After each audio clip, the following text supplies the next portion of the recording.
Rainbow slime from Amazon.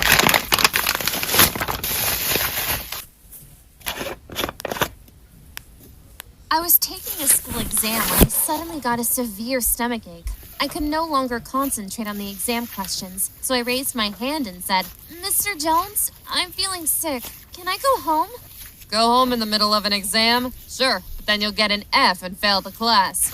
Oh God, I didn't want to repeat the whole school year because of one bellyache, so I stayed in class. But what happened next was the most humiliating experience of my life because some kind of living creature crawled out of my body.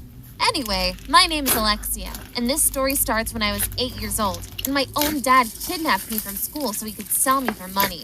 He called my mom and said, "You can get your daughter back, but I want $20,000 in exchange, so sell your car and jewelry. You've got 6 hours. My mom immediately came to pay the money and buy me back. The damage was done. Being sold by my own dad was such a traumatic event that I developed permanent abandonment issues. And I always feared that my mom would have a change of heart and decide to sell me away, too. I'd watched a lot of How to Catch a Predator episodes, so I knew there were evil men looking for girls like me. So to put my mom's love to the test, I'd do creepy things like catch stray cats and shave off their fur. My mom always got terribly upset about it. "Again? Why are you doing this? Are you a psycho or what?" Well, I wanted to behave as despicable as I could to see if she loved me even at my worst. Unfortunately, my mom was working 2 jobs and rarely had time to show me affection. That's why I constantly got in trouble, so she would spend more time yelling at me. To me, that was the ultimate proof that she cared about me. Like when I didn't come home until late at night. "Where have you been? It's 2 a.m. At a party." "A party? You were only 14. Yeah, it was weird. There were mostly college students drinking, smoking, and kissing. Actually, none of it was true. I hadn't been to any party. I was just hiding behind a bush in our backyard, so I could see if my mom would worry if I went missing. I said, "Oh, and I had my first kiss tonight at the party. The guy was already 19 and really drunk, smelling like vodka, but I loved having his tongue in my mouth. I should party more often." "You did what?" To punish me, my mom made me help her out at her job. She was working in a croissant factory, and the croissants came out of the machine straight, so my mom had to bend them for 8 long hours, 6 days a week. It was the most boring and tiring thing I ever had to do. She said, "Do you think I like this job? Because I don't. I only do it so you can live in a safe neighborhood and go to a good school. I'm working this crap job to pay for your bills, so stop causing me so much trouble." After that, I never questioned my mom's love for me again. I still had issues, though. To compensate for my dad abandoning me, I dated lots of guys, and normally several at the same time. You might think that's disgusting, but I enjoyed it because it made me feel like I was wanted. It was a substitute for my dad not loving me. But a few years later, while at a party, I saw the boyfriend of my classmate Nina. I suddenly felt a strong urge to seduce Nina's boyfriend, because if he cheated on her with me, then that would be the ultimate proof that I was desirable. I approached him saying, "Hey, want to go in a room with me and lock the door?" Sorry, but you really are the type. You're a bit too overweight." He was pretty drunk, so it took some back and forth to convince him at least to make out with me. However, he did so in the middle of the room with everyone watching, which is why his girlfriend and my classmate Nina found out about it. Nina was so mad that she told everyone in our school that I had seduced her boyfriend. And suddenly, every girl hated me, even my best friends, because they thought I would try to seduce their boyfriends too.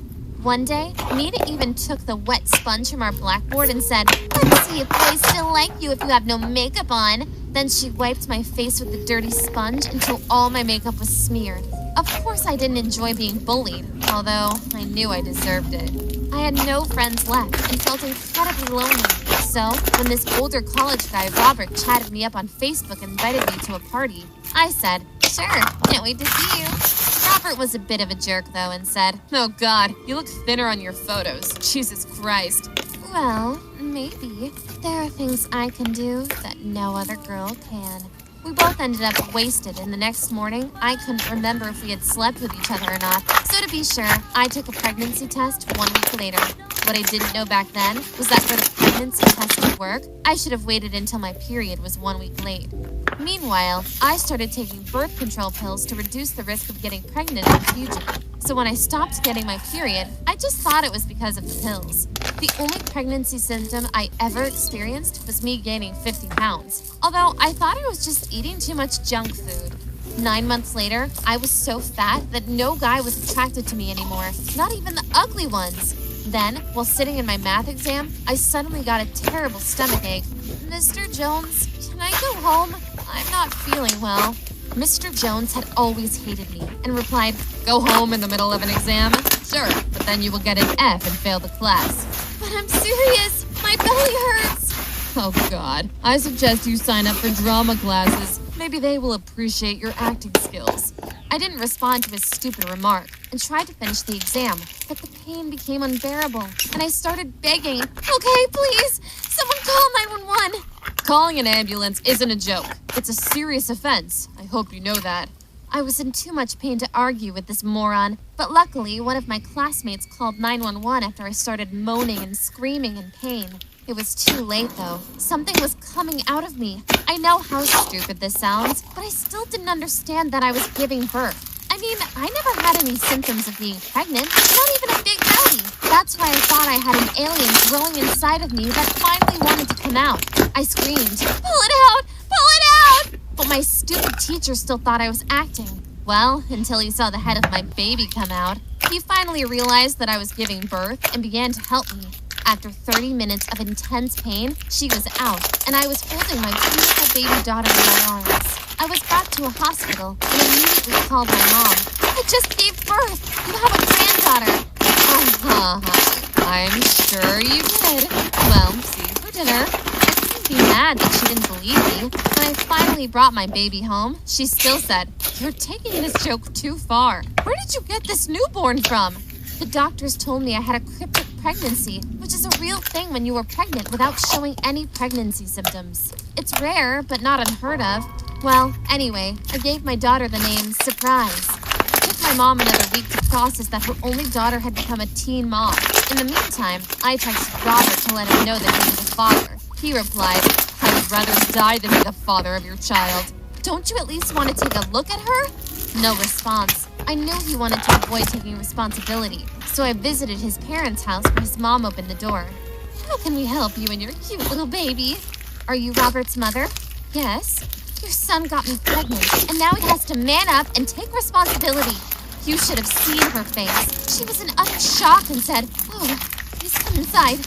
Robert was there too, but instead of looking at his daughter, he immediately berated me, screaming, "You fat, dirty girl! You were trying to ruin my future! Sleeping with you was the worst mistake of my life!"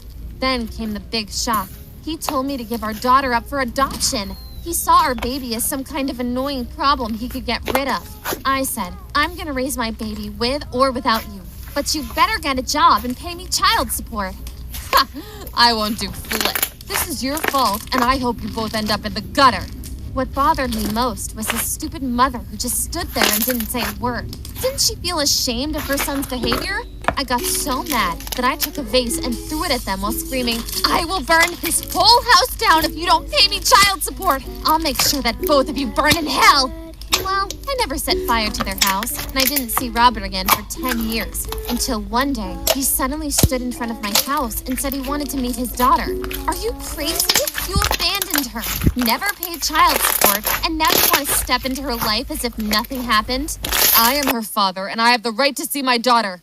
I hated the idea, but gave in anyway because I thought it would be better for Surprise to have a father. So Surprise spent a few weekends at Robert's house, but every time she came back, she told me how much fun she had with him.